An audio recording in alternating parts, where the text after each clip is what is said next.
Welcome, friends. Welcome to another edition of Freeing the Body, Freeing the Soul. I'm your host, Dr. David, the Cutting Edge Doc, and here on Freeing the Body, Freeing the Soul, we do in-depth interviews with individuals that are doing cutting-edge work in the areas of healing, spirituality, and social transformation.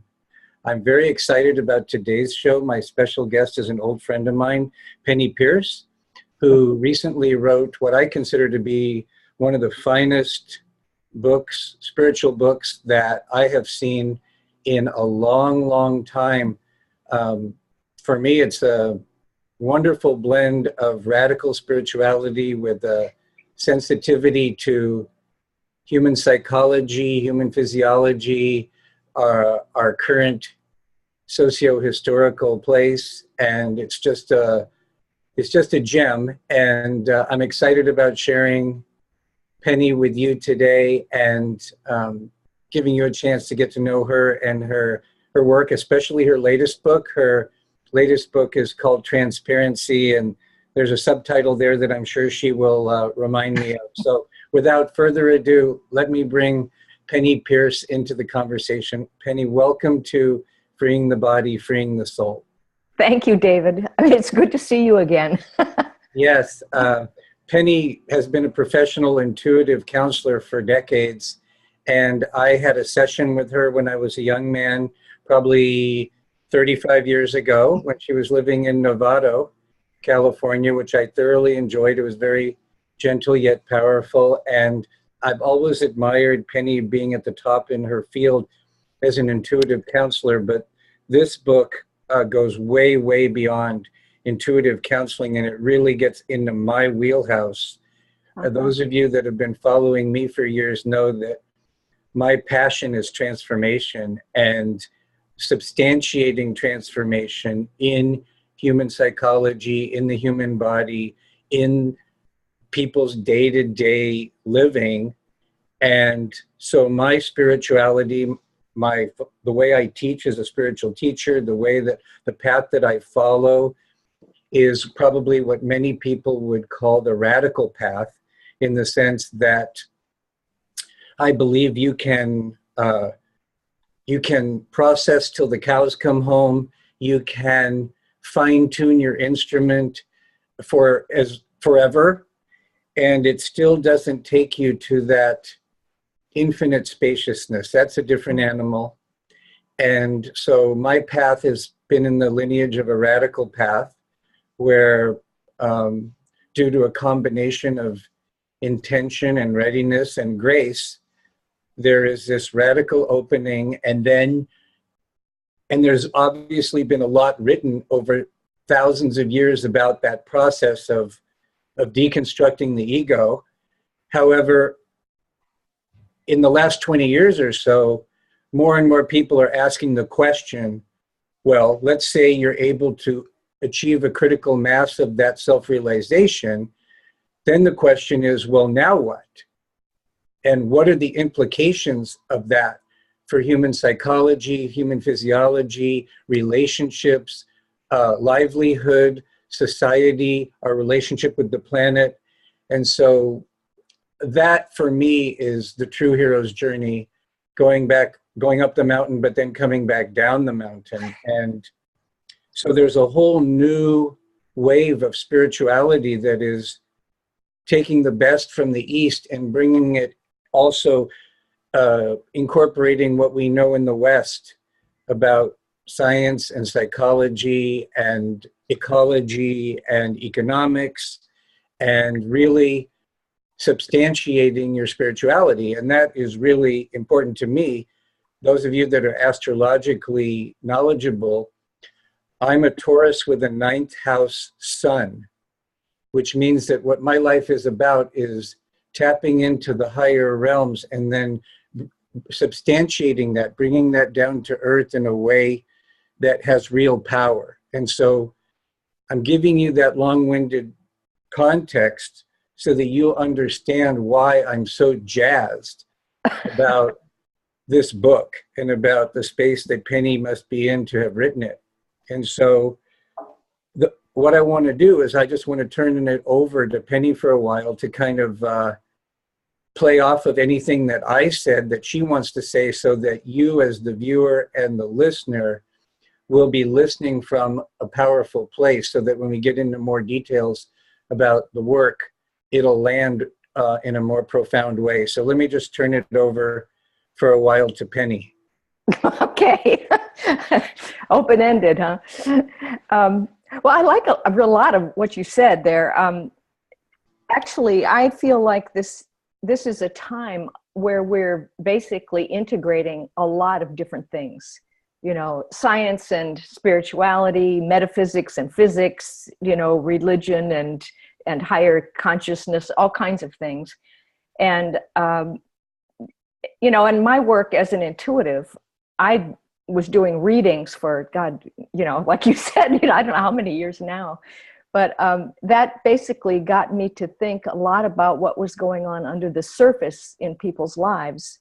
And I kept seeing things accelerating every year, more and more, faster and faster. And then noticing the changes that was bringing up in people. So I started really, and this was fairly early too, I started paying a lot of attention to the transformation process. I didn't know that's what it was back then, but I started tracking it and then trying to understand all the phases of it. And I think that my orientation is, I think developed myself to be a very balanced left and right brain person. I was designer early in my life, all kinds of design, from graphic to interior and architectural and so forth, which is about problem solving and beauty, you know, practical solutions that are also beautiful, but they work. So there's a kind of a sense of groundedness in that, but also logic combined with intuition. And then starting to do metaphysical work and readings, it just blew me wide open in terms of being sourced by the mystical parts of life, you know, and I fell into a kind of a communion. I called it conscious communion as I got going, you know, where as my intuition opened, I just started feeling everything, you know, everything around me. I could feel into things, into objects, and feel the life inside of things and talk to things, you know, and that, I think, really prepared me to write the kind of books I've been writing, you know. So I have the whole series from The Intuitive Way, which was the first book, and a course on intuition development, and then some books on dreams, and then frequency came along, and that is still like a bestseller around the world. And that was, you know, like we're starting to see the world as vibration, you know, where it's not just solid anymore, because we're at a frequency level now where we can see frequencies, you know, and we didn't before. I think the world gets to a certain point and then certain ideas suddenly show up as real, you know, we can finally see them. And then a couple of years later, I wrote Leap of Perception, which is really the key, I think, to what transformation is all about. It's that the acceleration and higher frequency on the planet is causing our whole perception to shift from a linear way of thinking, you know, where, you know, with linear, you have a point here, a point here, a point here, and you have this empty gap in between that you're supposed to cross, you know, to get to the next step. And that's just an unconscious, I call it an inner geometry of the way we see the world working. And that causes us to feel like we need to use willpower to jump between these points. And it slows things down because we have this big concept of separation, which takes time, you know, but because of the acceleration, that linear way of thinking and doing things in the world is just too slow. And it is changing. You know, I have that experience so much when I'm with people today that are not consciously riding the wave of transformation. Mm-hmm. Everything seems so syrupy, slow. Yes. It's like, I feel like I'm in that character. I forgot what the name of the movie is. It came out a couple of years ago, where the guy takes this pill. and he's in this incredibly heightened state of consciousness. Yes. And all the rituals and behaviors of people seem so like a B movie, seems I know. so black and white, seems so slow. Mm-hmm. And it's like,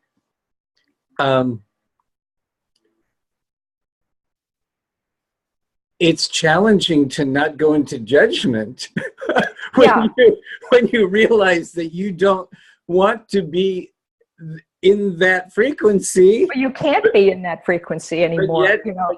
But yet, if you go into judgment, it jams you into that frequency. Yeah. So that's exactly. That's sort of the catch-22 of people that have a broader perception, because there's no guarantees that just because you have a broader perception that you've healed your ego-based consciousness. No, not at all. I mean, I think I don't know if we ever 100% become enlightened or anything while we're totally in the body, because this world is all about oscillation. Right. You know, the brain works through oscillation. So you're clear. I said to somebody once, I'm enlightened every other minute because, it's not permanent. I don't think while we're here. We just have to remember the flow and stay in the flow. And that is the best we can do, I think. But yeah, I think that we're moving into this other kind of perception, which is spherical, all at once in the present moment, and holographic, and that's a whole other topic. But so that book then came, and then the next thing, like a couple years after that, the publisher said, "What are you going to write now?" And I was like, well, I guess the word transparency came to me, and I had been using that word, but though I had forgotten that I had written it in all my other books, that it was like a little seed that was sprouting throughout the whole thing. And I'd had dreams about becoming transparent, my whole body being transparent and stuff. And so I thought, oh, well, this won't be a very big book. It's a simple idea. There's not much to say about it. And right. And so as usual, when I start, because I don't really read other people's books very much.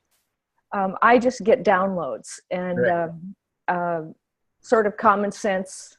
I try to be this translator, of using my communion mystical connection to the field, and then opening up and asking for help, and then allowing all this pattern to impress me and then filter into my left brain so that I can use my language skills.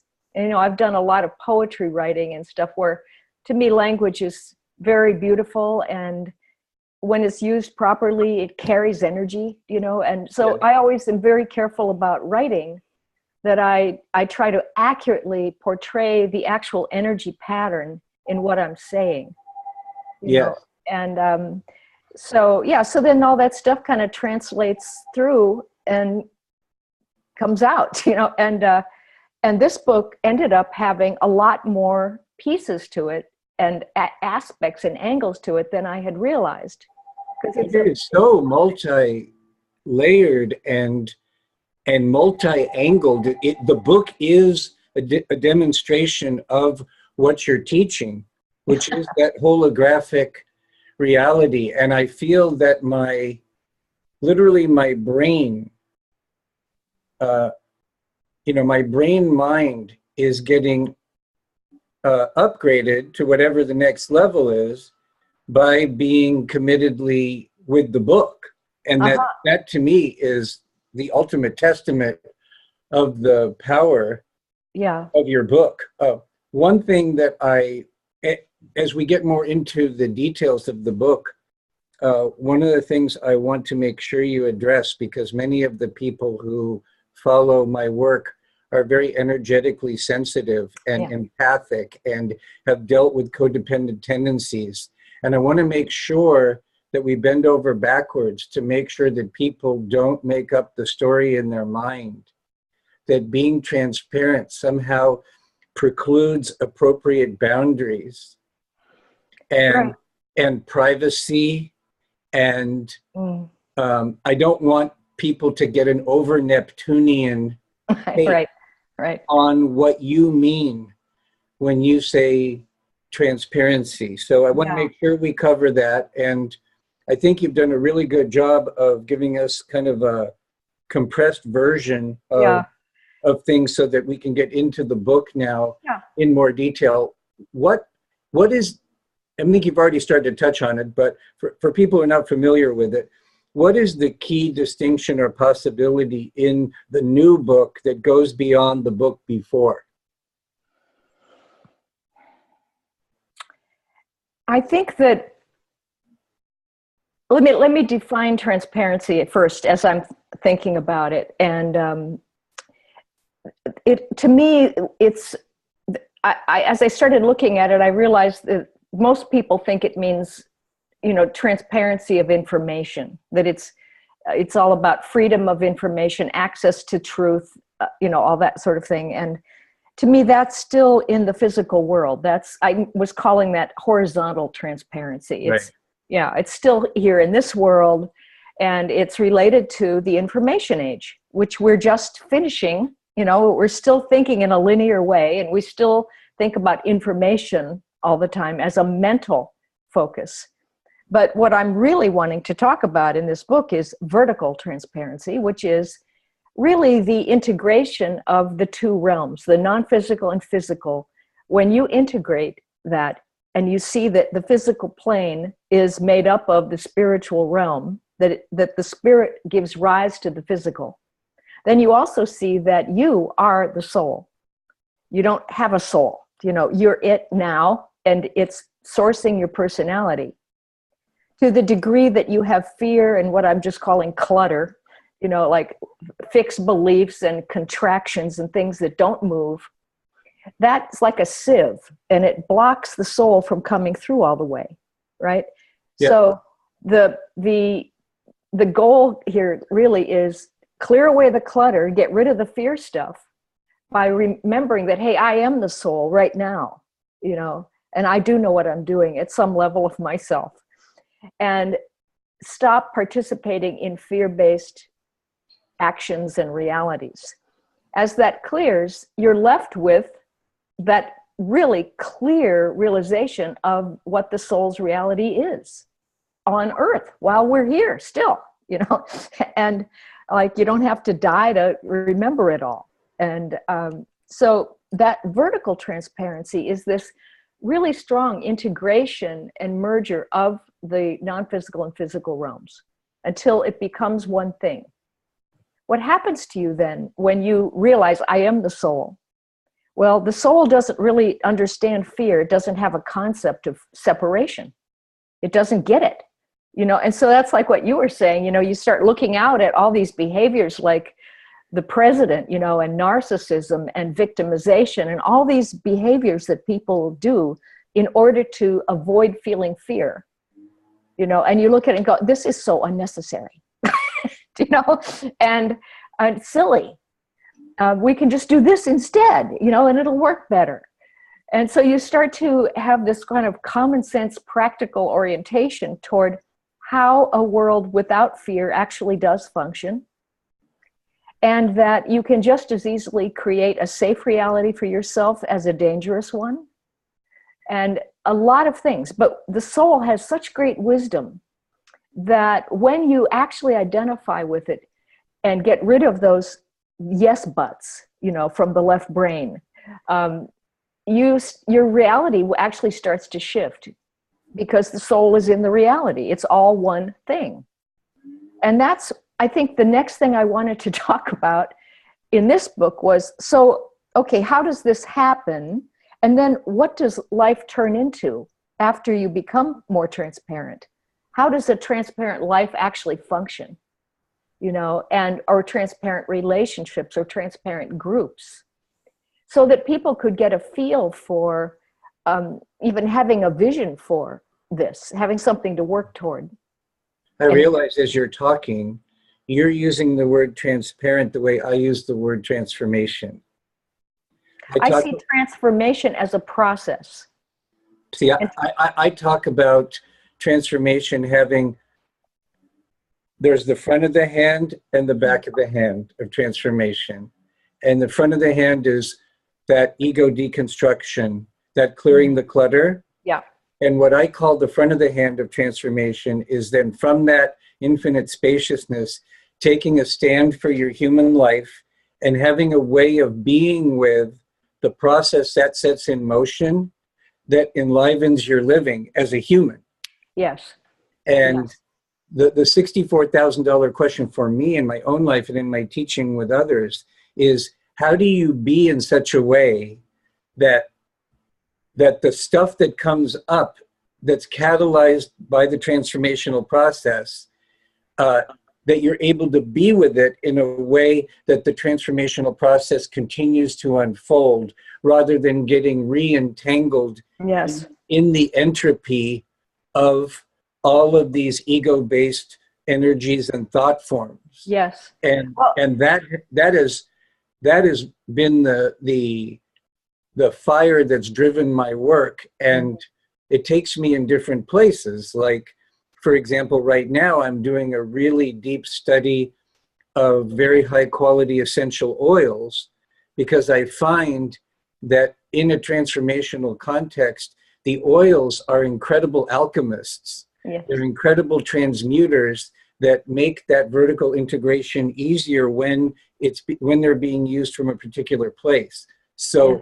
so my passion is transformation, both the front of the hand and the back of the hand. And I want you to correct me if I'm wrong, but what I'm hearing is, given my definition of transformation, it sounds to me like it's very similar to what you're meaning when you say transparency. I think that, yes. And I think that when I say transparency, I think of the state of being that comes after you go through transformation. Okay. And yeah, and I have a whole chapter, in the book about the bridge time, which is what you're talking about, where we are living in a time period where the subconscious mind is clearing and the clutter is clearing. And that's at an individual level with everybody, and at a societal level, in groups, in relationships, and in the countries, nationally. And so, if it's clearing in your own life, that stuff comes up into the conscious mind and it becomes your daily reality, and you reenact old traumas or fears, and things seem to happen to you again, and you just have to look at it from sort of the soul's eye view, instead of taking it, from the left brain view of being, afraid of change or feeling threatened. You look at it from the soul's eye view. Soul can't be threatened. It's just an observer. It's just has this great body of wisdom that it draws from constantly. So you get recentered in that, and you build a habit of staying in what I've called your home frequency. Yes. Get recentered back into that again and again and again and again and again and again, because it is a constant process of being out in the world where everybody else is not quite open yet. They're at all kinds of varying stages. Some people are quite aware, and some are just getting aware, just opening up, and some haven't even realized there's such a thing that you could do, and they're defending their old behaviors. And so everybody's at different levels, waking up at their own speed, I think. And that does require patience on our part to be kind to people who haven't quite gotten certain insights yet, and be a thought leader and that kind of thing. I always think, that the ascended masters would not squash me like a bug because I didn't know enough. They would lift me up and help me, and so that's kind of, I think, what we do. The more wise we become, that we help, we assist. So yeah, and that whole chapter is like, what do you do when you're tempted to backslide? Because that is such a big deal right now. But again, it's part of the oscillation process. Yeah. We're going to get knocked off center. Okay, get back on so it feels good. Get back into your happy place, and come back out again. And it gets easier, because then you know very clearly how you don't want to feel. You know how it feels when you shut yourself down or distract yourself or get blocked from being the soul. I think once you have a bodily sense of what Yes. being in the flow is, Yes. it has two advantages. One is it's very pleasurable. And Yes. so as a human being, you want it more. Right. And the other thing is that it gives you a reference point experientially for you that is real. And it gives you, like you said, a home base reference point to come back to. Yes. And I think the balancing act for cutting edge light workers today is how, on one hand, do you keep your own vibration clear and high? And on the other hand, how do you make the connections in the world that Yes. you're being moved to make? Yes. And making the appropriate connections in the appropriate way so that your connectivity is an expression of the one rather than an expression of a should or a have to or a must or anything like that. And I think for myself, the fact that I have a finely tuned ability to track energy and frequency and to track my own vibration allows me to self-correct early rather than later when it's much messier and much harder. Right. It takes much more energy. Right. And I believe, I mean, on one hand, I think I was probably gifted with that, probably other timelines where I developed those skills. But on the other hand, I think any sincere person can cultivate that skill and Well, and it's cultivate that ability.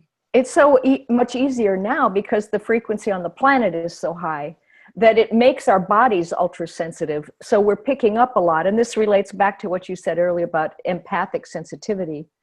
And I think that the one thing that you referred to there is a kind of a spectrum of sensitivity, and if you get really clear at being able to discriminate subtle changes of vibration, you can get a sense of when you've got something I call like the heebie-jeebies or just like tiny little, anxiety feelings. And you go, wait a minute, something's not quite right here. What am I picking up on?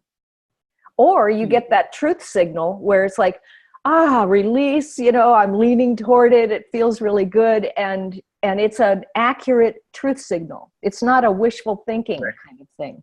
There's subtle distinctions. And also, I think there's another dimension in terms of calibrating your level of openness. Like, for example, I've had experiences where I've been, say, in an intimate relationship where we were having a moment maybe, and I was wide open, just wide open. And then I am having to interact with someone else in another setting, and I didn't shut it down or I didn't recalibrate, and I was too open for the next situation, and it didn't work or it didn't feel good or it hurt. And there's this idea that the ego has that if we can do something, we should do it. But it's not always the best thing. Just because you have the ability to be wide open doesn't mean it's always best. Well, I think that when you come from the soul, that there are no rules then. So you open up with one person who is trustworthy, and then you allow yourself to just stay in the moment. You now go out into the world and you sense right away that next person is not as trustworthy, meaning that they don't understand what you understand yet. So don't give more than they can accept. I always think that a lot of times we have problems in relationships because we come forward toward the other person 3 steps, they come forward 2, and then we get rejected by 1 step's worth of energy because it's not meeting equally. Right. So you overstep energetically, you get rejected. Or you feel that thing you felt of suddenly slamming shut or closing down because what really was happening was the energy wasn't being received. Right. And I think that's one of my big life lessons, because I have a lot of connection with realms of being where it is okay to be that wide open. Yeah. And I'm probably not the only advanced light worker that does. No, it's very common now. Right. Very common. Right. So for example, when I was born in the mid-50s, and I had the typical violent mid-50s birth. And I was slightly cross-eyed until I was about 3 years old. Ah, In other words, the impact of the frequencies on the physical plane at the time were overwhelming to me. Unfortunately, we had a conservative pediatrician that did not do surgery on my eyes, and then I think over time my soul got the hang of being in the body more, right. and that corrected. But I think a lot of the suffering I've had in my own lifetime, in this lifetime, has had to do with exactly what you said, coming from an unconscious assumption that everybody wanted as much as I did. Yeah, yeah. And I think that part of it is that we all are very, very empathic from the get-go. You know, we kind of get it, I call it wet blankets put on top of us with our left brain getting too dominant. But that I think that we always want to help everybody else, naturally so. And then that can turn into wanting to rescue others, because if you are so sensitive and you feel other people's pain, then you think it's your pain and you want to get rid of it in them so that you'll feel better, you know, and you just can't do that. You know, it doesn't work. You're so right. It took me about 35 years to realize that I was adulterating my love and my service because I had an unconscious hidden agenda. I was trying to feel better by having other people around me feel better. Right. And I realized that is the core driver of codependency. Yeah. And once I got that, then that created an opening for me to unwind that. And so that's been about maybe 25, 26 years later. And I'm in a good place with it, but I still feel like that recovery process is going to deeper and deeper levels, especially as my consciousness expands to broader dynamics like groups and organizations and the collective. It's almost like I keep learning that lesson over and over again at different dynamics as I'm confronting larger and larger dynamics.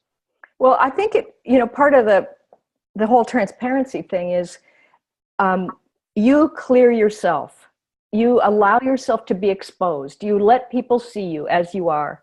As you do that and have faith in your own self as the soul, and as a human making mistakes, as we all do, that everything's okay to be seen because everybody else has done it too. And they are also souls, and they are just as wonderful as everybody's equally wonderful inside.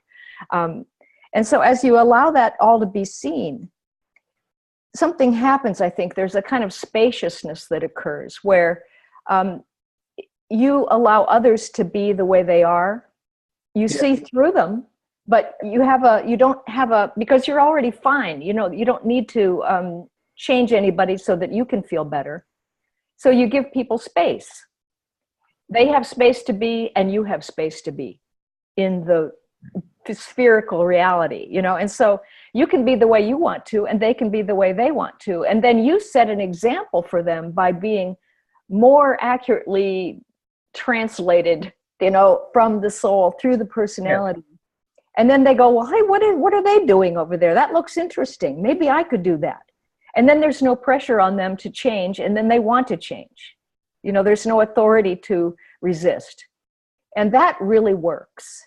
It's it's just a matter of almost, I want to call it like a tactile impressionability of a pattern of energy that people feel through their auras. Because, right now we're empathic, but we are, I call it being energy sensitive, that we're getting energy information now, right. Pre-verbal. And learning to decode that and see, well, what am I picking up? What's going on here?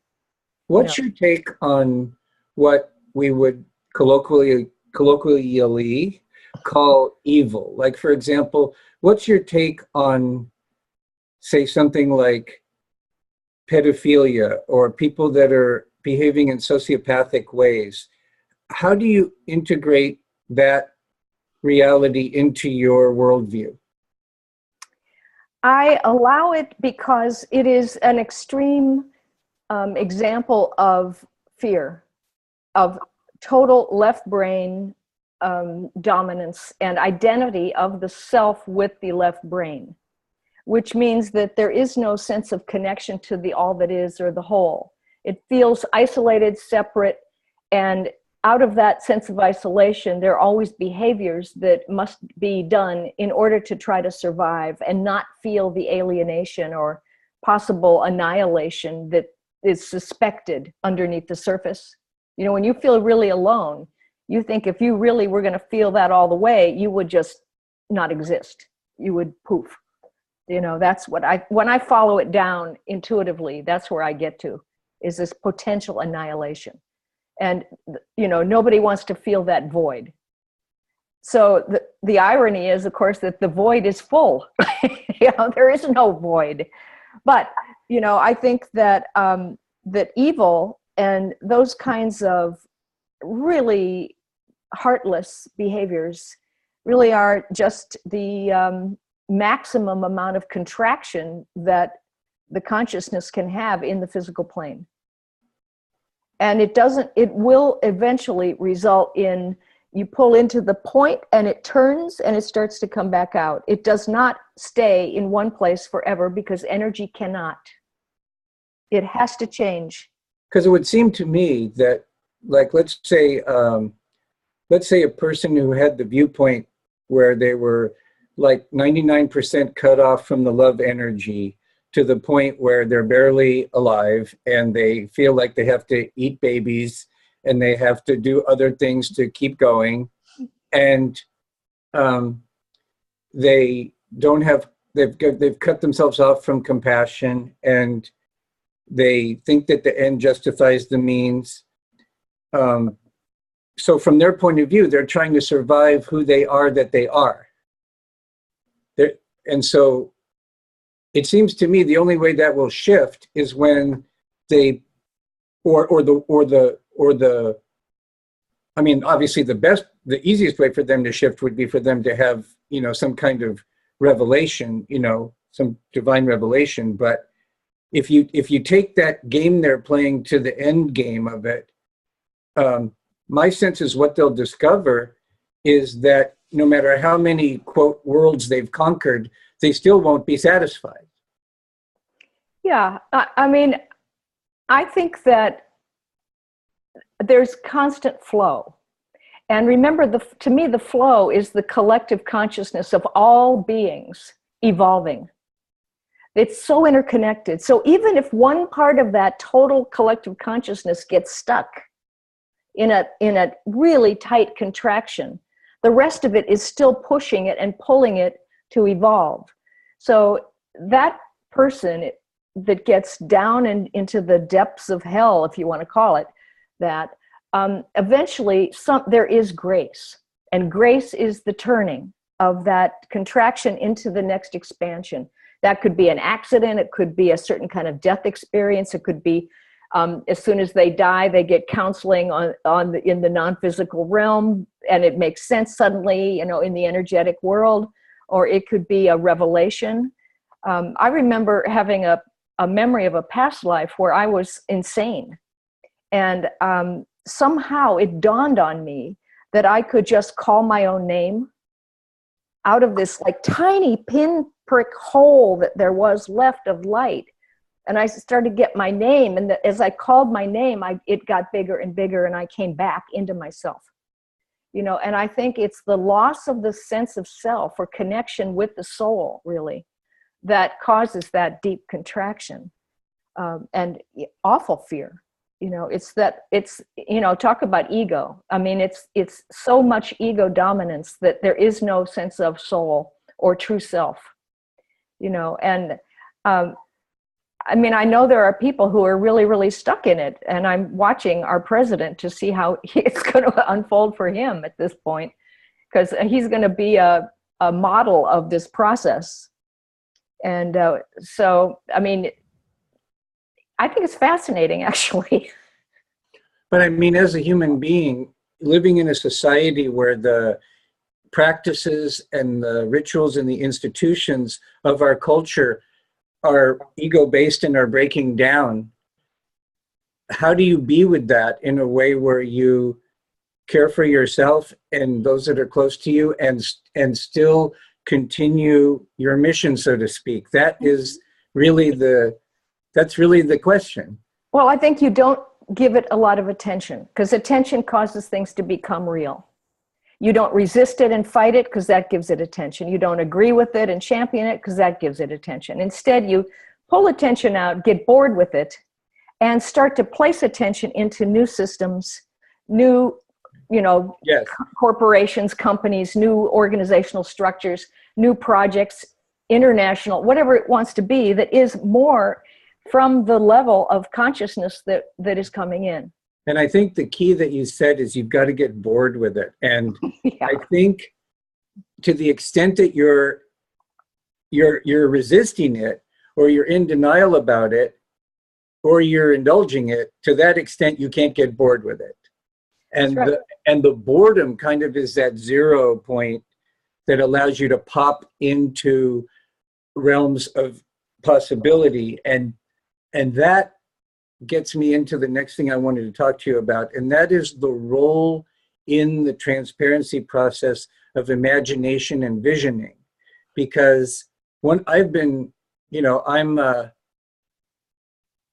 I'm a critic of much of what goes on in the consciousness movement, and one of the things I've been critical about has been the way the law of attraction has been watered down and popularized as, in my experience, as a spiritual bypass and a way to avoid dealing with your clutter. And so, but there is a place in the process for visioning. And one of the things that I have discovered in my own life and my own work with thousands of people that I'd love to get your take on is that many people I work with are afraid to release their imagination and visioning, because what they do with that, instead of having that open themselves up to possibilities and energetic flow, they use their imagination and their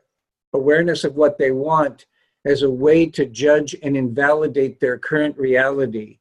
And so what happens is they compare it, and then they start judging their current reality as being lacking. And instead of it inspiring them, it entangles them in their perfectionism and their judgments in a way where it becomes counterproductive. And then they shut down their connection to their imagination, which is tragic. And so I've dealt with this hundreds of times with patients and clients. And I wondered if you could speak to how you see and how you help people to be able to open up to the dreamer, to the passion, to the visioning, to the true desire, without getting caught up in that downward spiral of invalidating themselves and invalidating their current reality. Okay. I think that we're all involved constantly in the creation cycle. And that, to me, I've put it in many of my books. It goes be, do, have, and be is spirit, mind is do, willpower, and have is body and physical results. But people stop there at the end of having, because now they see it as a physical thing and they think that's it. And what's beyond that is nothing. It's like the void. So right. I'm not going there. And that's where the left brain jumps in right away and says, oh, no, we're not going to, go into fear over this. We're not going to have a lack of security. So let's go backwards and do some more, or do it better, or do it differently, or push it harder, or be more clever, or use our mind and repeat it. And then again, and they'll go back and back and back and back and forth until they're just exhausted. And then they have to collapse. And that's how they finally let go. Because after have, you have to go back to being. Right. And that is an important part of the creation cycle that we don't understand. It's liminal space. and it's the, caterpillar development phase. But I think that the thing that happens when we reach the end of a cycle, and this is like you're saying, where people start comparing their present reality to an imagined one, is that they suddenly get a glimpse or a glimmer of what's possible. Part of them is already moving into the imaginal realm and starting to play around and get ideas and get repatterned. And then they get a glimmer of it coming in. And then they think, the reality I'm in is wrong. Right. It's wrong. And instead, they should be saying, look at what I've just created. This was on purpose for me. I did it. I've integrated it. I've learned all these lessons and I have some results from it. Fabulous. Now let me relax a minute and go into being, into the liminal space where it's spacious. And now you don't have to make yourself be imaginative. It starts up on its own. You start playing and having fun and noodling around and new ideas start coming. The thing is, don't let the left brain jump on the ideas too soon, because they have to develop. And so then what happens is you learn, there's a certain skill in visioning. It's again an oscillation where you go out and you get a level of an understanding about maybe the next phase of your life or what you're built for and what you're wanting to do. And then you come back down to the physical world and say, what task could I do today that is in alignment with that vision? I'll make a phone call. I'll look up stuff. Right, but even the space to do that with joy gets suffocated if you get stuck in judgment. Sure, if you go into your left brain and stop the flow, you create a contraction where you can't feel the self anymore. Right. Right, and so you have to stay in that, understand the phases of the creation cycle. Don't go backwards. Open up, let yourself be, let the idea foment, and start to come in and develop itself and show itself to you. Absolutely. It's not up to you to make it all happen with willpower. I'm thinking as you're talking that trust is so critical. And I'm talking about a radical pre-verbal type of trust that comes from, or should I say, it's facilitated very much by conscious parenting when you are a child, a baby.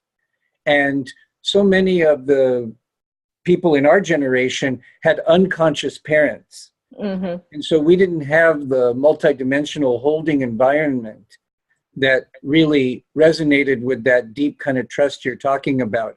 And it seems to me like so many people in our generation, that's some of the biggest work we have to do, is to unwind what we have to unwind so that we can get back to what the great spiritual teacher A.H. Almaas would call basic trust.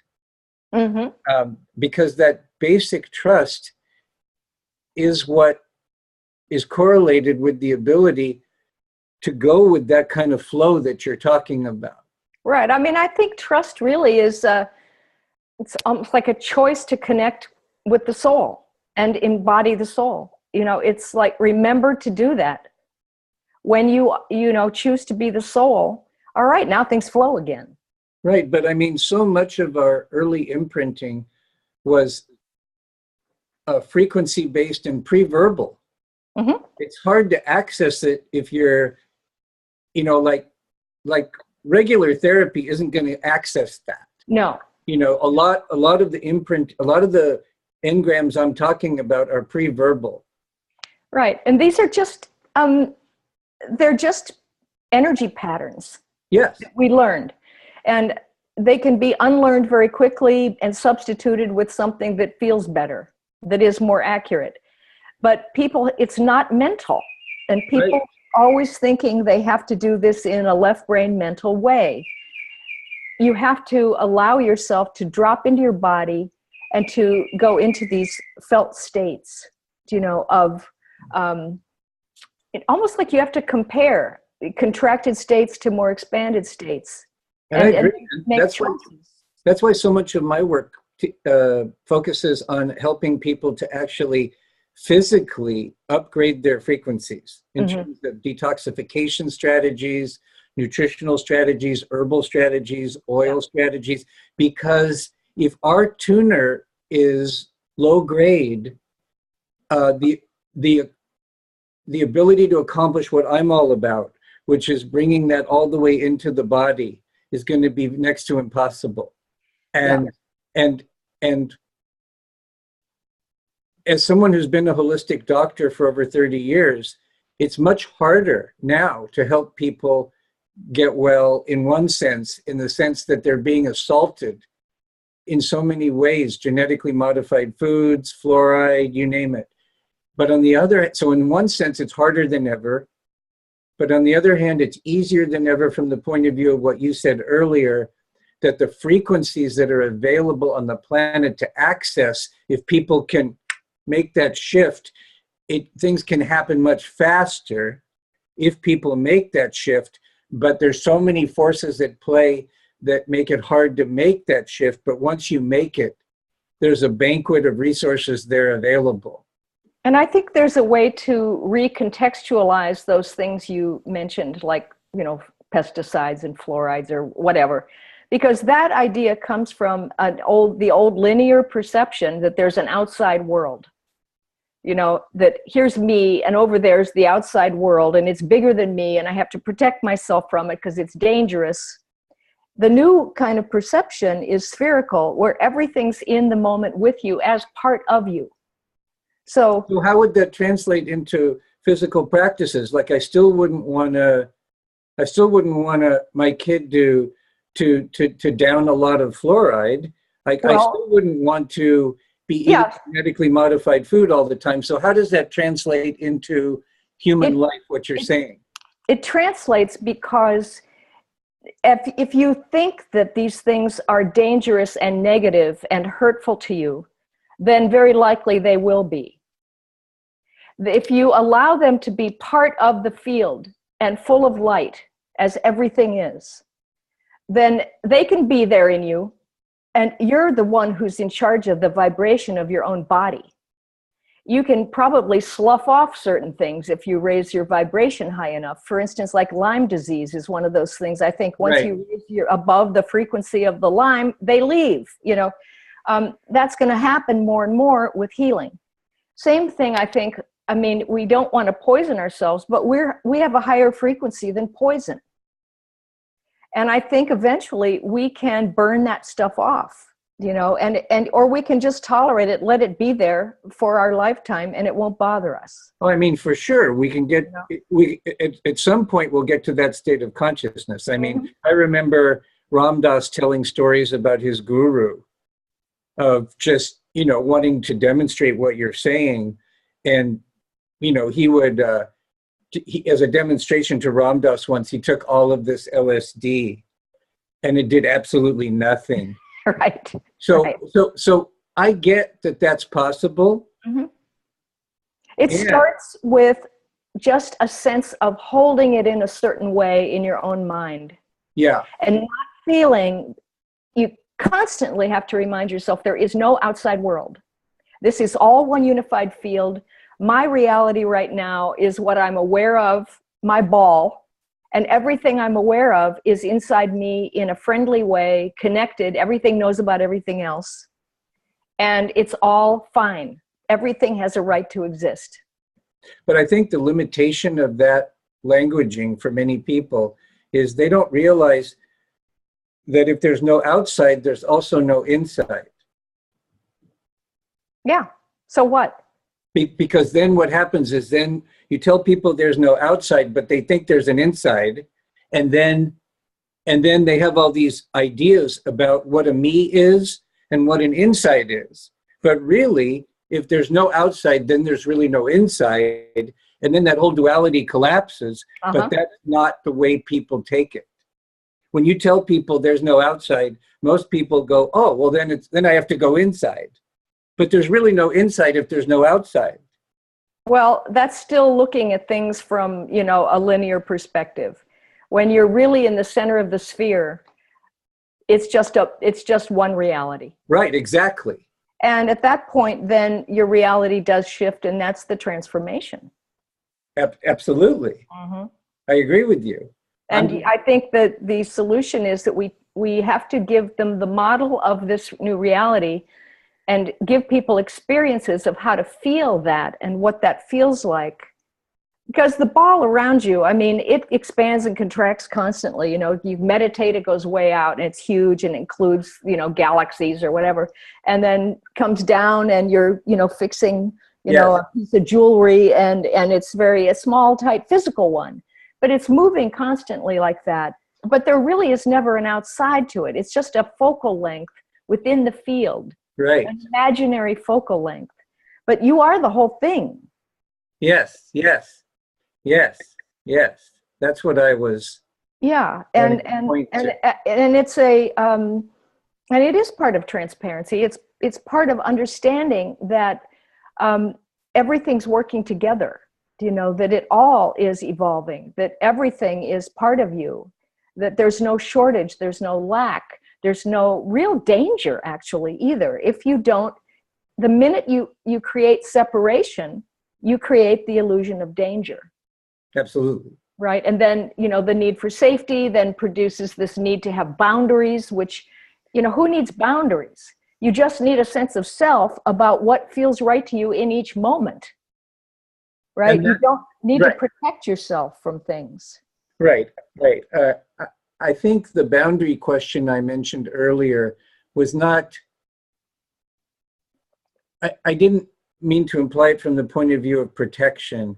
I meant it from more of like a calibration and an appropriateness, like you're talking about. And that comes from being centered and feeling the way you want to feel, you know, and noticing, you know, of course we expand out and we include other people who may be more low frequency, meaning more engrossed in fear, you know, and attached to their left brain and ego. And you don't have to match their frequency, right? You maintain your own, but you have to be conscious enough to know, oh, here's a differential. Let me just hold my own energy and let them be there. You know, that point is so important, what you just said, that you don't have to match somebody's frequency in order to be loving and caring. Right. You know, the analogy or the metaphor, the image that I use is, what if you came across someone that was drowning in quicksand and you wanted to help them, but you jumped in with them? Yeah. And yet on the other hand, you don't want to just walk away. Exactly. You know, you want to make sure you are in your strength and see if there's a way you can extend your energy to lend a helping hand. And that's that balancing point. Exactly. And, you know, one of the things I do sometimes is I coach and mentor younger healers. And one of the things that I tell them is that you're not here for everybody. You don't have to take every client. You're not here for everybody. And that as you mature as a healer, you'll know more what your own sweet spot is. And you'll feel good about sometimes saying, you know, I think I know somebody who'd be better for you than me. And this is all part of maturing. Absolutely. Yeah. I just call that frequency matching. You know, it's kind of like, you know, if you try to give people too much and they're not ready for it, you know, it just doesn't work. It backfires. Yeah. I mean, I think about the line in the Bible, you know, when Jesus's disciples were saying to him basically, hey, you know, this is really cool stuff. You know, should we tell other people? And he says, well, yeah, if you feel moved to, but don't cast pearls before swine. You know, it's the same idea, right? Yes. Matching frequency, being sensitive to consciousness. Yes. Yes. Not being overly forceful in what you're doing, but being bold when that's appropriate. Right. And you don't even think of it first sometimes. Right. It just happens. Right. You know, if you're in the flow, you just act a certain way. You know, you just do it and you don't know why, but you know, then it turns out to be the perfect thing. Oh yeah, I mean when it's easy, it's easy.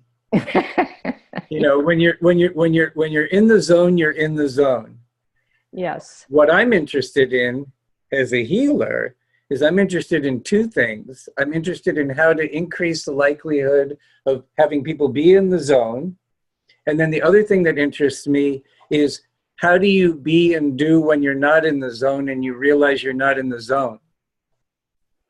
Well, as soon as you realize you're not, you know, aligned or in the zone or whatever, then you have a choice to get recentered right then, you know, to just say, oh, okay, just a minute, let me take a breath and do a little shorthand, quick alignment. Yeah. And then you're back.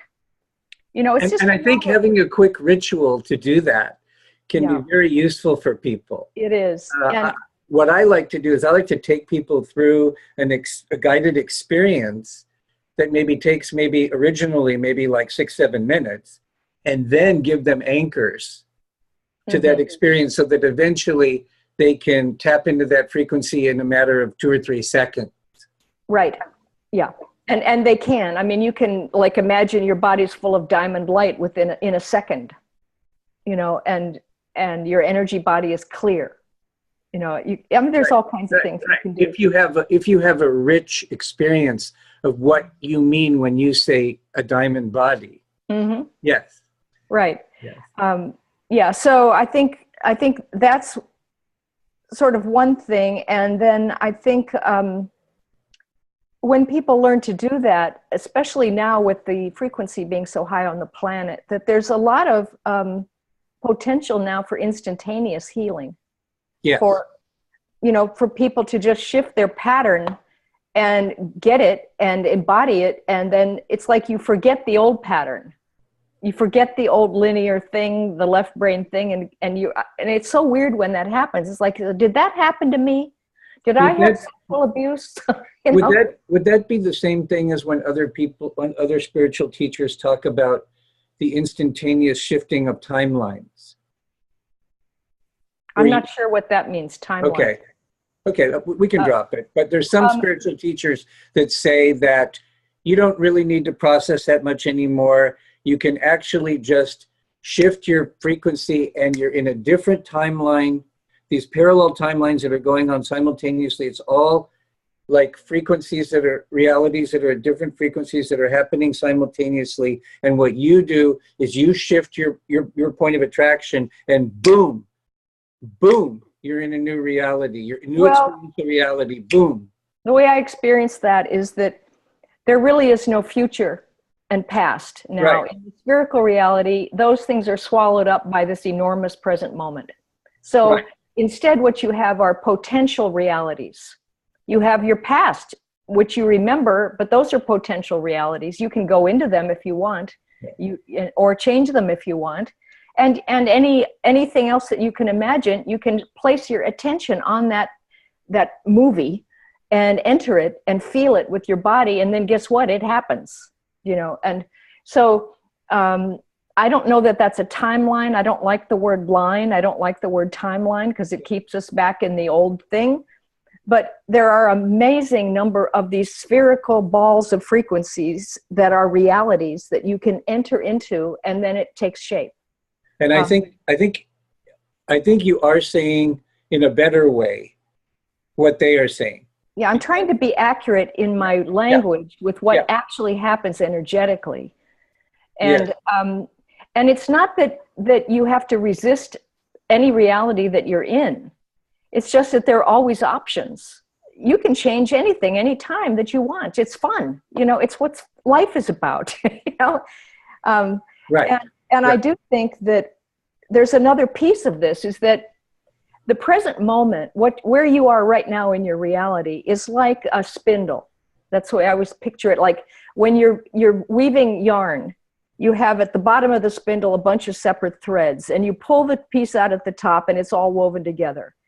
So the present moment is like the spindle itself that integrates everything. And so when you stay right in the present moment, you don't have to go into the past to clear anything. You stay in the moment, stay in your home frequency, in your soul, and anything that is not of that frequency will be drawn up into the center of that space and will come up so that you can review it. You don't have to go anywhere. It all comes to you, you know? Right. And one thing at a time, never too much to handle, but things will come up in the sequence that they need to come up in. And your job is to be there and welcome it, embrace it, understand it, look at it, see what the missing piece is there, because usually it's a partially perceived experience. Yes, I agree. You don't have to go fishing for your stuff. Right. It's just your commitment to being and living and paying attention, and what is in the way is in the way. And engaging with what comes. Yes. You know, and seeing whether it's an accurate perception, if it's holistic and full, or partial, and you went into fear halfway through it and it got stuck. Yes, absolutely.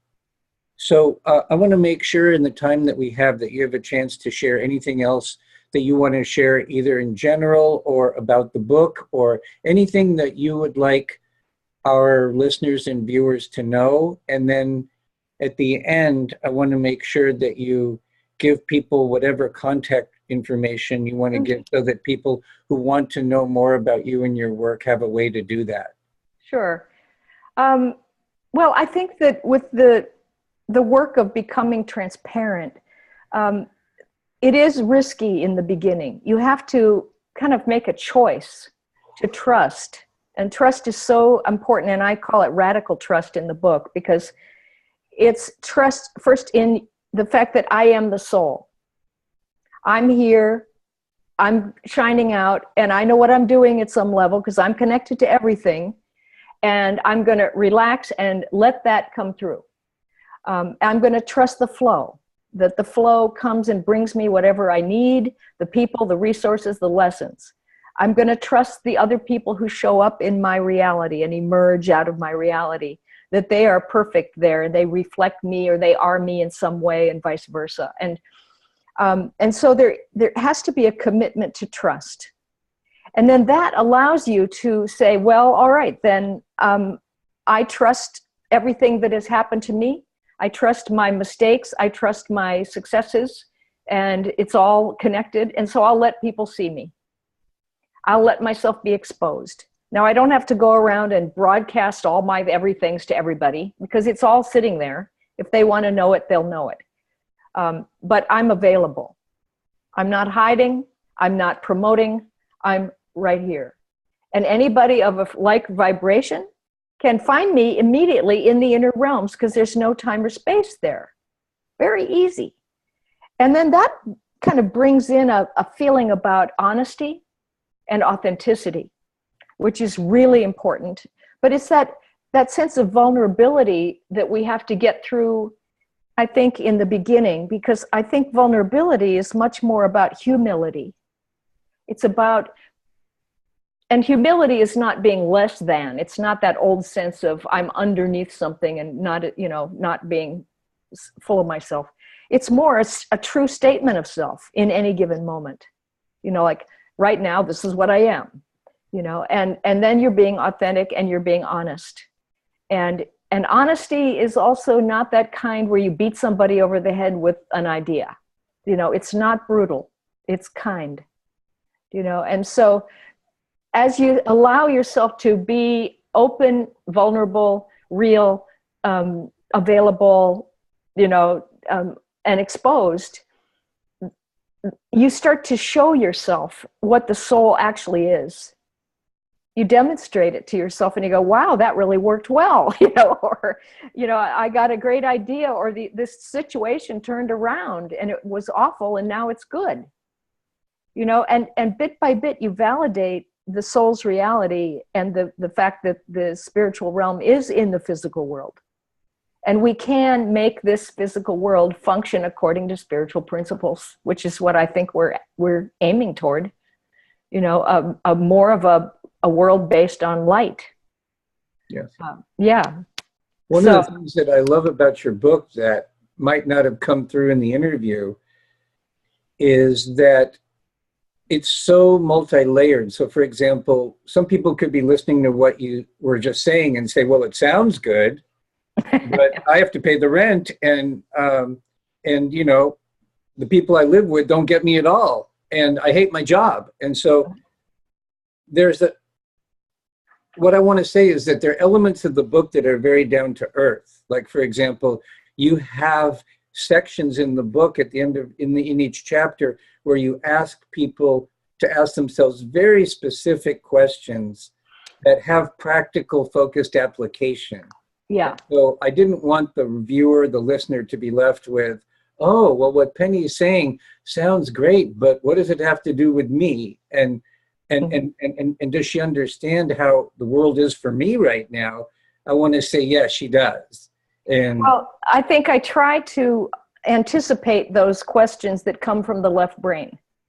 You know, when you get an experience of what it's like from the right brain and the soul, and you get that feeling of, it's like an ideal thing. And I think idealism is a kind of memory of purity. You know, it's like I do remember how it is, you know, how it works. And it could be that way, you know. And so, but so you've got to be able to go into that and feel it as a goal, kind of, or as something that you want to remember it. And then the left brain will chime in and say, yeah, but I have to make a living. Well, if you're your soul, your genius is going to flow through. You'll say, that job, I'm finished doing that job. I've learned everything I can learn at that job, and it was fine, and I learned it. And now I get the glimmers of new self-expression that's going to be much closer to my purpose and destiny and what I'm built for and what I love. And as soon as I choose it, the universe will align for that to occur. It always seems like it comes back. It always seems like it comes back to awareness and trust. Yeah, right. Yeah, and choice. And yes, choice for soul. Yeah, awareness choice for soul, over and over, and just not letting yourself go into misery over how awful the world is. You know, otherwise, you know, you just stall everything. Yes. Do you have is it too early, or do you have a sense of what is next for you in terms of your authorship life or your professional life? There are a couple things. I want to work a lot more with counselors and helping professionals to help them understand this new consciousness and how healing is going to be changing. You know, it is changing. Yeah. So that's one thing. And I also, you know, I love numerology, and I have a very deep understanding about numbers. So I want to write a book on numerology, kind of a reference book, actually, about how it connects with soul and personality and inner geometries and things like that, which is, and I'm also wanting to work more with leadership, actually, transformed leadership, and work with people who can influence other people. Get the leaders to have their consciousness be such that they can instill that in the organizational structure and get results to happen in a whole different way. And that may also relate to government. Right. You know, there's some wonderful people like Tim Ryan, for instance, who are starting to get meditation going. And, you know, so I'd like to support conscious leaders. Yeah, I'm freaking out here. I'm freaking out here because I feel like I'm listening to myself. Yeah. There's no accident we're talking today. Yeah. So, but I want to just thank you so much for being who you are and being in the space that you're in, that book was able to come through. And I just want to say to the viewers and listeners that I consider myself a very discerning reader, a very discerning spiritual student. And this book is my favorite spiritual book that I've probably found in many, many, many years, because of its timeliness, its multi-layeredness, its power. And I can't recommend it highly enough. It's called Transparency. And what's the subtitle? Yeah, it's called Seeing Through to Our Expanded Human Capacity. Transparency, Seeing Through to Our expanded human To our capacity. expanded human capacities. Right. Is there anything else you'd like to say in closing? And then you can give your contact, and if you would give your contact information. Yeah. Well, I mean, you can probably tell I'm very optimistic. I don't have a lot of negative ideas about things. I know people are suffering, and I think we each have our way of contributing from our hearts into the world, and it all fits together really well, and it'll all uplift us all. So we don't have to go and rescue people unless you feel that's what you love to do and go help feed people or whatever it is. But I think I almost feel like part of me is already in the future where it has changed, and I'm looking back on this and seeing how it came about. So anyway, very positive sense of things. And and people can get hold of me or get information through my website, which is just my name, pennypeirce.com, and that's spelled Penney, and then Peirce. So could you give that spelling again, because it's a little unusual. It is. Both names are a little odd. Yeah. It's Penney, and then Peirce, Penney Peirce. You know, as you were talking there, what came up for me was how important it is to track and follow your joy. Yeah. Because I love what you said about feeding hungry people. The people that quote unquote should feed hungry people are the ones that it's joyous for them to feed hungry people. Mm-hmm. And it, we kind of gloss over it, but I think it's one of our greatest feedback systems between the fullness of our being and our human self. Yeah. Is when there's that resonance, there's joy. That is. Yeah. Yeah. And that joy really is the soul vibration, I think. Absolutely. As it, it's the vibration of the soul as it comes into the physical world. Right. Could you also give the names of, I'm assuming that the Transparency book is the last of a trilogy? Actually, it's the fourth book now. It was a trilogy. Now it's The Intuitive Way. Okay. And then Frequency. Okay. And that was the power of personal vibration. Okay. And then Leap of Perception, which is, I think the subtitle is The Transforming Power of Attention. Okay. Attention. And now Transparency. Okay. Very good. So people can plug in to that flow. It is a progression. Right. Yeah. So it makes sense in a linear way as well. Right. Well, thank you so much. It's been a total joy. Thank you, David. It's good to connect with you again. Ladies and gentlemen, you've been listening or watching another edition of Freeing the Body, Freeing the Soul. I'm your host, Dr. David, the Cutting Edge Doc, and here on Freeing the Body, Freeing the Soul, we do in-depth interviews with individuals that are doing cutting-edge work in the areas of healing, spirituality, and social transformation. And as you can tell, it's been really a thrill and a joy for me today to be with our very special guest, Penney Peirce. So with that, we'll close with love and peace. Bye for now.